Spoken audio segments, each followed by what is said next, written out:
President Akufo-Addo launches 6.1 million Ghana cedi Police Emergency Medical Intervention Fund for Ghana Police Service.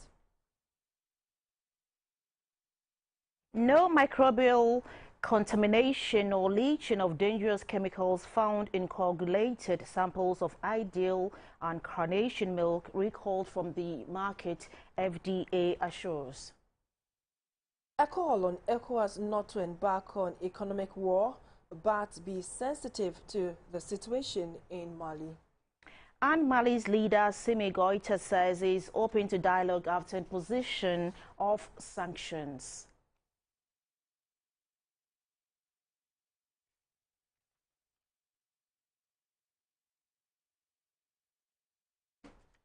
It's time for news hour coming to you live on GBC News. Good evening. I'm Siyoko Kwakutre. Good evening. My name is Shirley and I'm Jonathan Intim Darko, translates the news into sign language. 3 police officers who have various health challenges that they contracted in the line of duty and cannot afford their medical treatment either in or outside the country have received checks to foot their medical bills.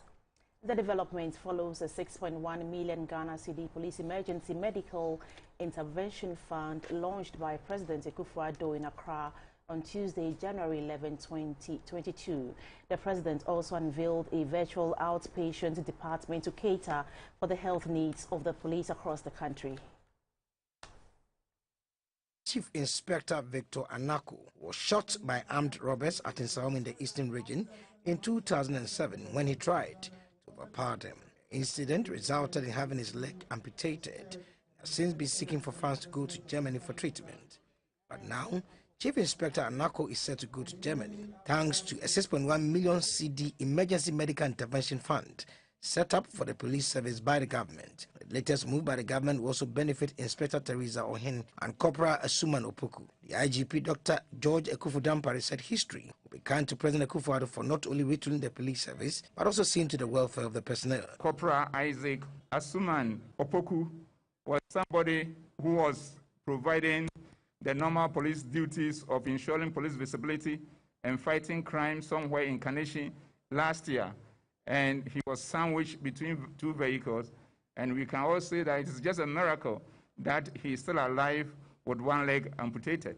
And he is also going to benefit from this fund. President Akufo-Addo donated 100,000 Ghana cedis as seed fund towards the Police Emergency Medical Intervention Fund. The President has also launched a virtual medical center for the police at the police hospital in Accra. With this development, police personnel in every part of the country can access medical service at the comfort of their homes with a click of a button on their phones. The virtual medical center, the first of its kind in the public sector in Ghana, was at a cost of 50,000 Ghana cedis. The Minister for the Interior, Mr. Ambrose Derry, said 800 million cedis have been spent by the government since 2017 to retool the police service. See to the welfare, improve the conditions for you and others in a collaborative effort to work with the support of the citizens, because security is a collective responsibility. Another project that was inaugurated by President Akufo-Addo at the police hospital was an outpatient department OPD. He said a new facility will ease pressure on the existing one and enhance quality healthcare delivery. This new OPD, which cost a modest sum of 180,000 cedis, will be dedicated to emergency cases only, in line with best practices. It will ensure a clear line of separation between emergency cases and routine OPD visits, thereby improving the quality of service delivery at the hospital. I'm particularly excited about the establishment of the Virtual Medical Center, the second project I'm commissioning today at this hospital. I'm delighted to launch the 6.1 million cedi Police Emergency Medical Intervention Fund, aimed at providing immediate financial assistance for the medical treatment of police officers who get injured in the line of duty. The new OPD was built at a cost of 180,000 Ghana cedis. Edward Nyakun, reporting for GBC News. President Akufo-Addo has met with members of the Eastern Regional House of Chiefs at the Jubilee House in Accra with a resolve to work together to address the environmental challenges facing the country. This is the first time members of the Eastern Regional House of Chiefs are meeting with the president since he started his second term in 2021. Led by the president of the House, Nene Sakete, the House lauded the government for scaling development in various sectors, including those of roads and railways in the Eastern region. On the environment, Nene Sakete said the move by the government to halt the wanton destruction of water bodies by Galamsey operators is in the right direction. He, however, expressed concern about the chieftaincy disputes in the region. 5 out of 11 paramountcies in the region is inundated with chieftaincy litigations, which is affecting the activities of the House. We are therefore soliciting for your assistance in setting these numerous litigations, which has become a national security threat. President Akufo-Addo said under his watch, major chieftaincy disputes, including the Dagon case, have been resolved. He pledged to work together with the House to bring progress to the region and the nation as a whole. I consider the involvement of our traditional leaders in the governance of our nation is a very important contribution to the good governance of Ghana. And I welcome at all times any expression of cooperation, of assistance, criticism, whatever it may be, that will help advance the cause of our nation. Chiefs were grateful for the new office complex the government has provided for the Regional House of Chiefs. Edward Nyaku reporting for GBC News. In Accra on Sunday, January 9, 2022, ECOWAS imposed various sanctions on the beleaguered West African nation of Mali. The sanctions, including asset freeze, were to compel the military junta to honor its own promise to return Mali to constitutional rule in February 2022. In an interview with GBC News, a security analyst, Dr. Vincent Azali-Mensah, said ECOWAS needs to act carefully and with sensitivity instead of the economic war. He suggested that ECOWAS reconsider the sanctions, engage diplomatically with Mali and international partners to fashion a way out. The ECOWAS communique also directed all the 15 member states to close their frontiers to Mali. In addition, all of Mali's assets in ECOWAS central banks are frozen, while ambassadors of all ECOWAS member states in Mali are to be withdrawn. Meanwhile, in protest, Mali also announced the recall of its ambassadors to West African countries and closure of red borders with its ECOWAS neighbors. To the security analyst, Mali's stance is bad news for itself and the entire West African sub-region as it defeats the purpose of ECOWAS. He said ECOWAS's fixation on elections is a disincentive to promoting democracy and national development in the sub-region. The situation in Mali now, I don't support military rule. Still, it's a situation under which you cannot have any meaningful qualitative elections. So if they want just an election, that can be done, but what will be the effect of it? You want an election in which most of the population can participate. Because as I said before, Mali is a country that about 80% of the population, more than that actually, is not in a condition under which peaceful elections can be held. So if you want to force elections under that condition, I agree with the junta to an extent that we should not privilege speed over quality of participation, quality of the electoral process, which can rather also create its own conflict that has to be solved. He said if Mali degenerates, West Africa in general will be affected. The security analyst suggests an African solution to African problems, stressing that sanctioning Mali is not the solution. Africans are people who engage in dialogue. We have traditional time-tested systems that can be deployed instead of just copying the Western style, diplomatic and economic sanction style. That is not very helpful at this point in time. In the view of Dr. Vincent Azali-Mensah, this should be the preferred solution to the ECOWAS Mali problem. I think that West African leaders, yes, we have to enforce our rules, which is that we want democratically elected leaders. But we also need, as a people, to understand that democracy is not just about elections. It's about the quality of the elections. It's about the quality of participation in the process. It's about the quality of life of the people. It's about safety and security of society. So we should help Mali at this point in time to fight off terrorism, fight off the sectarianism, sectionalism, and then be able to build a society in which good quality election can be held. The FDA says it has recalled over 57,000 cans of coagulated Ideal and Carnation milk from the market. This, according to the authority, follows a number of complaints from consumers that the contents of Ideal or Carnation milk they buy are coagulated. The authority also advised that anybody in possession of Ideal and Carnation milk with some particular batch numbers should return them to the offices of Nestle or FDA.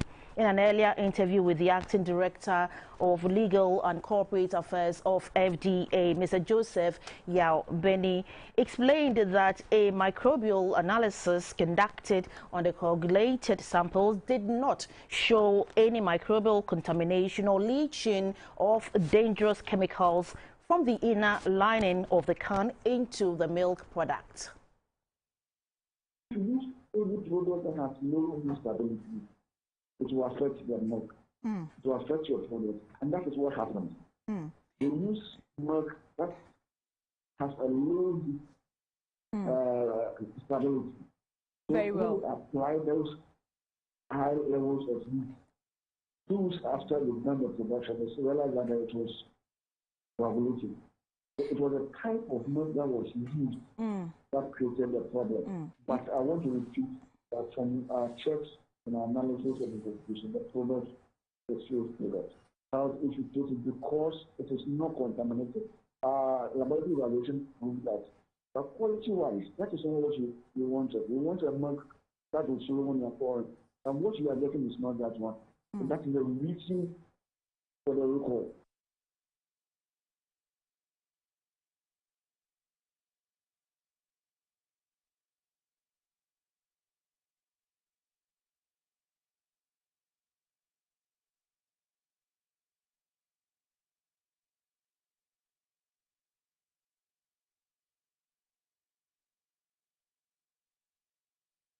Meanwhile, the Chief Executive of the Consumer Protection Agency, Mr. Kofi Kapito, says the Food and Drugs Authority should be commended for its swift attempt to identify the affected milk products and recalling them. He assured that there was no danger in consuming the milk, though the taste might be affected. He added that Nestle must find a way to compensate the affected consumers. Has done a wonderful job. Under the leadership of Mrs. Mimi Dako. That is what regulators do. Their job is to secure and protect the safety of the public. The inconvenience, yes, I agree, maybe for you to go back, pay for transportation to Nestle. So Nestle can say if you bring maybe a can, they will give you 3, they will give you 4 in exchange. It's all part of compensation. Anyway, can you quickly give us some safety tips for consuming? Well, you see, the consumer also has a responsibility.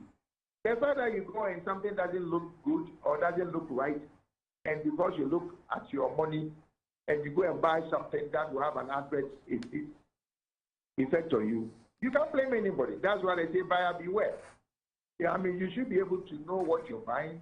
You should be able to see that the instructions on that label or whatever. You don't go to the market, you as a woman, you don't go to the market and until someone has actually displayed nice firm tomato, and because you think you can't afford it, you go, you turn left, and Ama Boaje has displayed some rotten tomatoes and you buy. You can't blame anybody for that. You're the consumer, you should be responsible. Water shortage has hit parts of Cape Coast and its environs. The Ghana Water Company attributed this to the low level of water at the intake point due to the dry season. Our correspondent Kofi Sechiamapobi reported that residents in the municipality say the situation is affecting economic activities, especially as schools reopen. Visiting some of the communities within the Cape Coast and its environs, we realized that people were using the what they call the football jerrycans to go and fetch water from that hand well. People are using boreholes within neighboring where people have constructed it themselves. They are private boreholes. According to Ghana Water Company, they believe that if something is not done drastically about the balancing activities, then we'll go back to what they call the power rationing of water. And then maybe soon the public will know their activities or their line of action when it comes to how they are going to ration the water.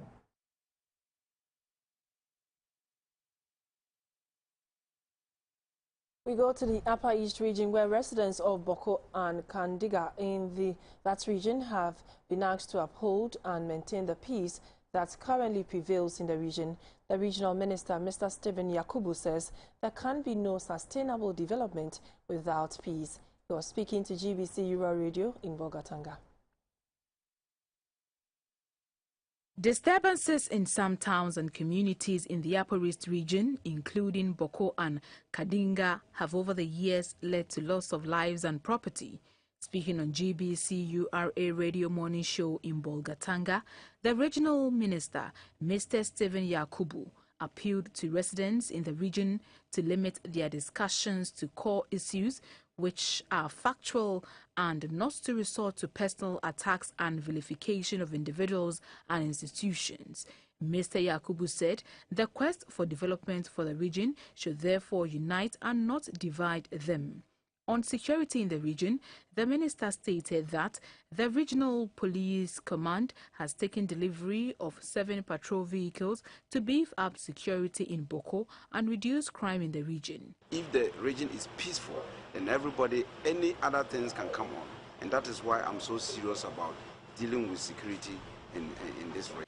Mr. Yakubu also mentioned that government is working to reduce the importation of tomatoes from Burkina Faso, hence the ban on importation of the produce.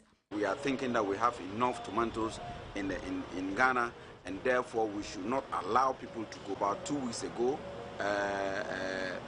one of them strained and went and brought tomato. He was arrested here and kept here for about a day or two, just to let him know, understand that there is a paper from the Ministry of Agri banning people going to Burkina Faso because we have enough tomatoes here. The regional minister commended the government for reconstructing portions of the Bolgatanga-Boko-Pomakum road. He said funds will soon be made available to enable contractors fix all the roads awarded on contracts in the region. A driver and passenger sustained varying degrees of injury after a Sprinter bus had a brake failure and ended up in a drain. The accident occurred this morning around 7:20 in front of the Ghana Broadcasting Corporation, GBC in Accra.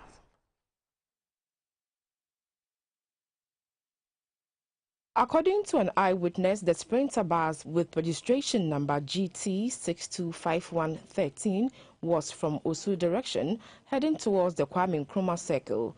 The brakes failed while the driver was negotiating a curve. The driver tried to control the vehicle, but it veered off to the opposite side of the road and rested in the gutter. I was right here when the accident occurred. It was obviously due to brake failure. The driver and a passenger, the only people on board the car, have been hospitalized. Inspector Eyim Jesse from the Nima Police Divisional Command said traffic lights on that stretch of the Ring Road Central are faulty and the road markings have also faded, making it difficult for road users to drive at night. Road traffic accidents remain a major public health and development challenge in Ghana. They are among the top 10 causes of deaths draining 2.54% of the nation's gross domestic product annually. Some recent reports from the Motor Traffic and Transport Department, MTTD, suggest that over 2,000 road accident deaths and 11,659 injuries were recorded between January and September 2021. There's more to come in this package of news. Please stay with us. Strong women whose stories teach us perseverance, logic, decisiveness and self-confidence. Being strong is not just about physical abilities, but also emotional, intellectual and mental strength. Women's Voice is a platform to hear and share stories to encourage women and girls. Women are the real architects of society. It is they who provide the foundation of power, grace, wisdom, justice, creativity and hope. Join us live every Monday at 4 p.m. on GBC News and GTV, Wednesdays live at 4 p.m. on GBC News and a repeat on Saturdays at 4 p.m. on GBC News and Sundays at 3 p.m. also on GBC News. Women's Voice. No one can make you inferior without your consent.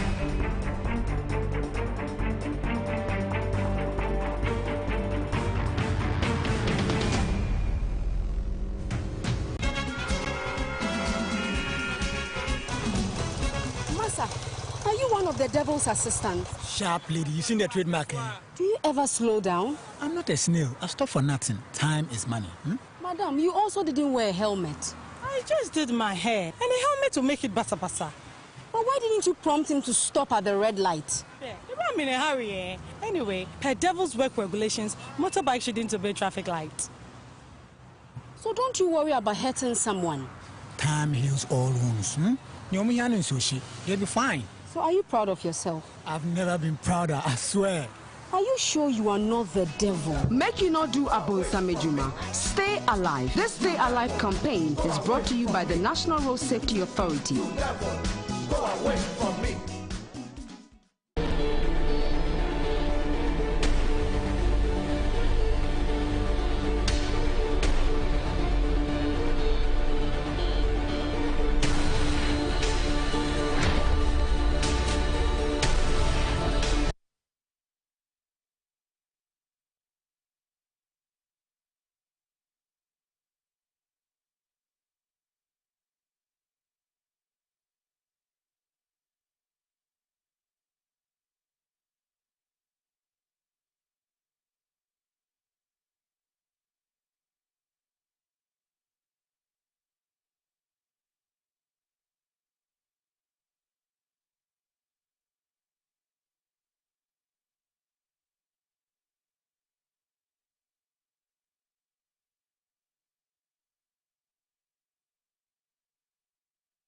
Good evening and welcome. Time now for the business segment, proudly brought to you by MTN and Whirlpool.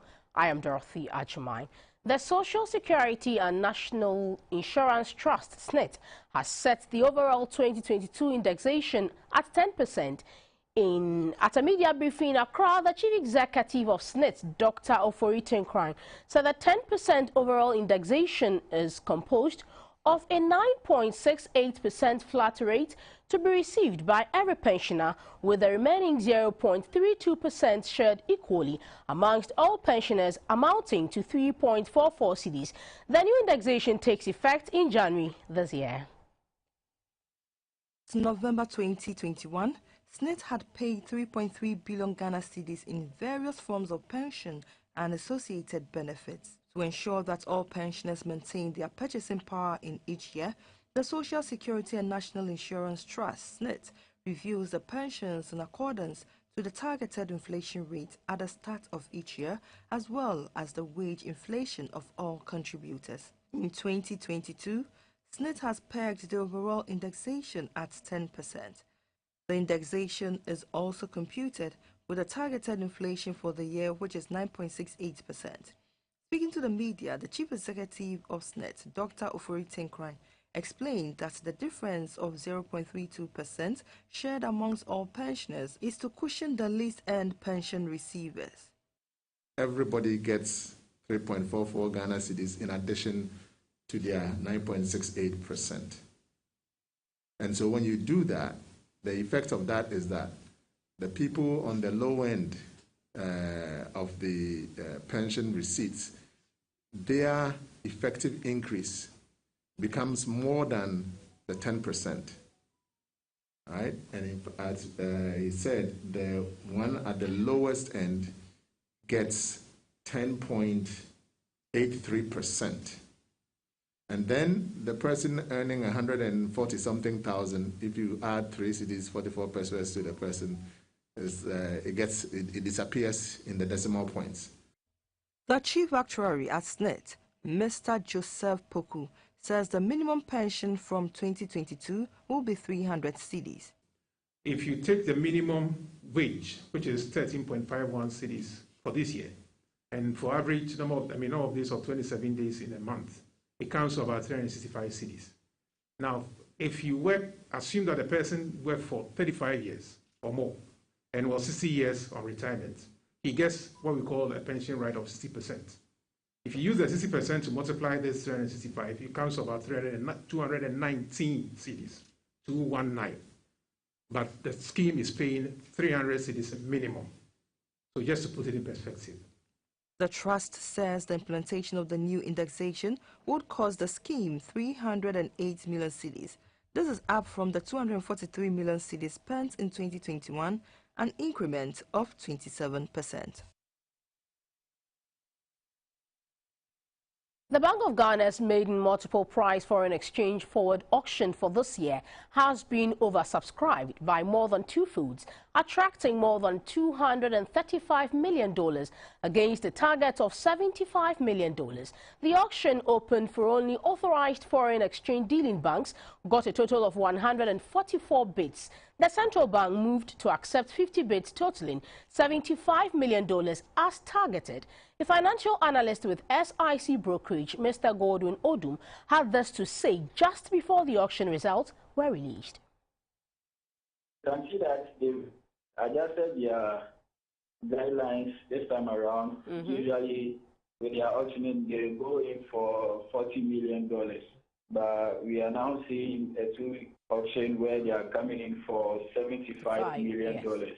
And we are looking at the whole quarter raising about $450 million. So for me, I think the $75 million is enough to help steady the city. If you even look at the new measures that they put in, where an individual institution or one bank cannot bring in more than 3 bids, and then even their single bid cannot be more than 10% of the announced target, and also their cumulative 3 bids cannot be more than 20% of the announced target. So I think these measures will help make the 75 auction enough to help with the city. And I believe this will put a lot of confidence in investors and businessmen, because they work a lot with the US dollar, and then they require a lot of it for their import businesses and all that. So if there is a scenario where they are able to have a specific price of the city that they will be having in the future, they are able to predict, they are able to work with specific costs and all that. So I think this will help businesses and all that.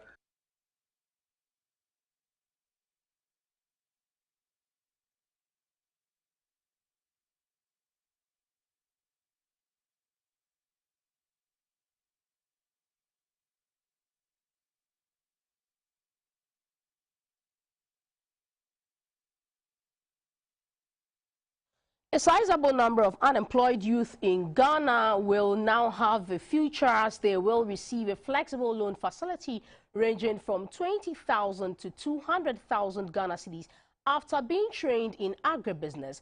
This falls under the National Entrepreneurship and Innovation Program at the Ministry of Finance's Obatampa Care Program.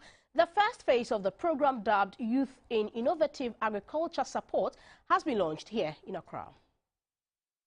Since March 2020, the COVID-19 pandemic has resulted in severe economic and social distress around the world, with negative impacts on agri-food systems. Government's Obatampa Care program, a wing of the Ghana COVID-19 Alleviation and Revitalization of Enterprises Support Ghana Cares program, is government's response to mitigate the impacts of the COVID-19 pandemic on the lives and livelihoods of Ghanaians. The program came in handy to accelerate solutions and recoverable initiatives with a focus on youth in agriculture. The auxiliary benefits of the initiative is to make agriculture attractive to the unemployed youth.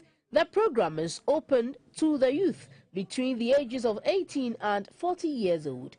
To qualify for the program, youth applicants must have their own agribusinesses, and when, if successful, they have within 3 to 5 years to pay back with an interest rate of 10% per annum. The phase 1 of this program will focus on youth in vegetable farming, poultry or livestock, maize farming, tubers, yam and cassava, agro-processing and agricultural technology. The Director of Business Support and Policy at the National Entrepreneurship and Innovation Program, Mr. Franklin Owusu-Kakari, emphasized on the need for the youth to participate more in the agriculture sector. He said although the agriculture sector has a huge potential of absorbing large numbers of the unemployed youth, most young people find farming an unattractive venture not worthy of their time and energies. Applications can be obtained on the NYEIP website www.neip.gov.gh. It can also be obtained on Twitter, Facebook and Instagram. Application begins on Tuesday, 11th January 2022 to 5th February 2022. On the interbank markets, the cedi is trading at 6 cedis to the US dollar, to the pound sterling at 8 cedis 15 pesos, and to the euro at 6 cedis 80 pesos. Coming up, other figures and also the prices of gold, cocoa and light feed from the commodity board.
Hello, good evening and welcome to the Energy News segment. My name is Mabel Anang.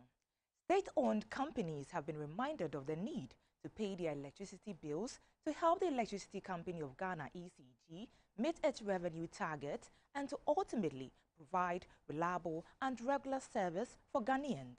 According to the former Director General of the State Interest and Governance Authority, SIGA, Mr. Stephen Asamoah Boateng, the money ECG collects from customers enables the company to pay its debt to independent power producers and other power suppliers for sustainable supply.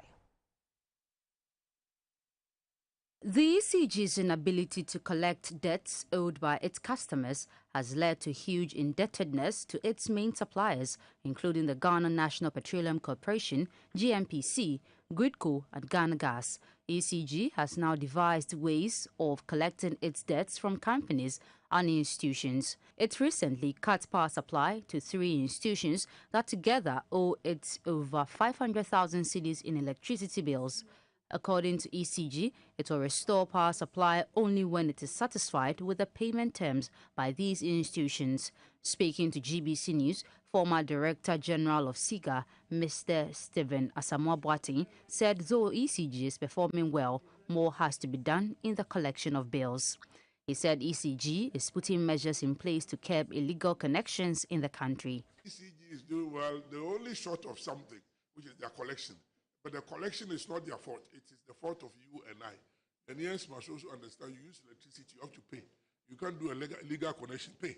And when you pay, ECG makes money and pay the Gridco and the VRAs and the Bui Power and the independent power producers. If you don't pay your bill, how do they pay? How do you get electricity?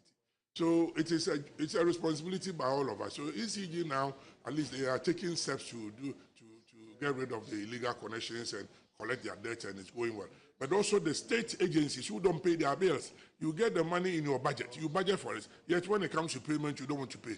Well, we have a plan. The plan is that if you don't pay, we take it from your budget straight away and pay the ECG, or we punish you. So if you are a minister or a ministry or a department or agency, please pay your electricity. To some foreign energy news, oil rose to nearly $82 a barrel today, supported by tight supply and hopes that rising coronavirus cases and the spread of the Omicron variant will not derail a global demand recovery. OPEC supply additions are running below the allowed increase under a pact with allies due to a lack of capacity in some countries. Major economies have avoided a return to severe lockdowns even as coronavirus cases soar. Brent crude gained $1.14 or 1.4% to $82.01 a barrel after dropping 1% in the previously. U.S. West Texas Intermediate WTI rose $1.16 or 1.5% to $79.39 after falling 0.8% on Monday. Brent rose 50% in 2021 and has rallied further in 2022 as investors see demand rising while OPEC and its allies, known as OPEC Plus, slowly ease record output cuts made in 2020. A weaker US dollar also helped support oil as it makes oil cheaper for those holding other currencies and tends to reflect higher investor risk appetite. In what would be a further indication of tight supply, the latest reports on US inventories are expected to show crude stockpiles fell by about 2 million barrels. And that's all for the Energy News segment. My name is Mabel Anang.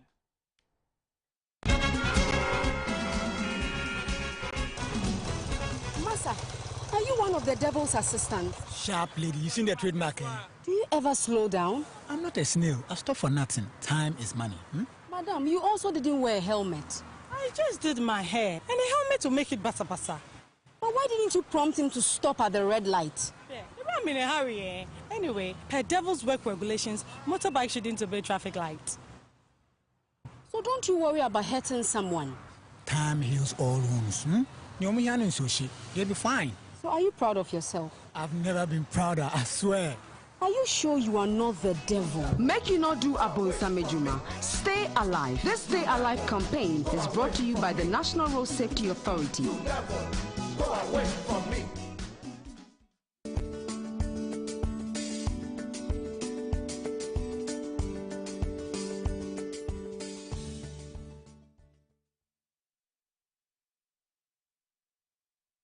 The health segment of the news is brought to you by Lufat from Tobinco. The Vopsi Zipline Center at Wale Wale in the Northeast region has distributed over 60,000 doses of COVID-19 vaccines as part of efforts to stop the spread of the COVID-19 pandemic in its 4 operational regions. The center has also delivered over 44,000 medical products, 600 blood products, and 61,000 doses of essential vaccines to 374 health facilities since its operations in 2019. This was disclosed by the community led in charge of operations at the center, Dr. Simon Batamia Asenso, during a visit by GBC News to the center. Ghana officially commissioned the Vopsi Center, which is located at Kukua near Wale Wale in the West Mamprisi municipality of the Northeast region in 2019. It is the 3rd largest distribution center in Ghana. The center supplies medical packages to health facilities in 4 regions, namely Northern, Northeast, Savannah and Upper East. It reaches out to about 374 health facilities, of which 95% are in the rural and hard-to-reach areas. The Vopsi Distribution Center has the capacity to make up to 500 flights a day. The Flight to Save a Life project, a collaboration between the Ministry of Health and Zipline, is expected to provide a rapid response to medical emergencies through the flying of unmanned drones to such facilities. This drone delivery service operates 24/7. Some of the treatments that Zipline provides to Ghanaians in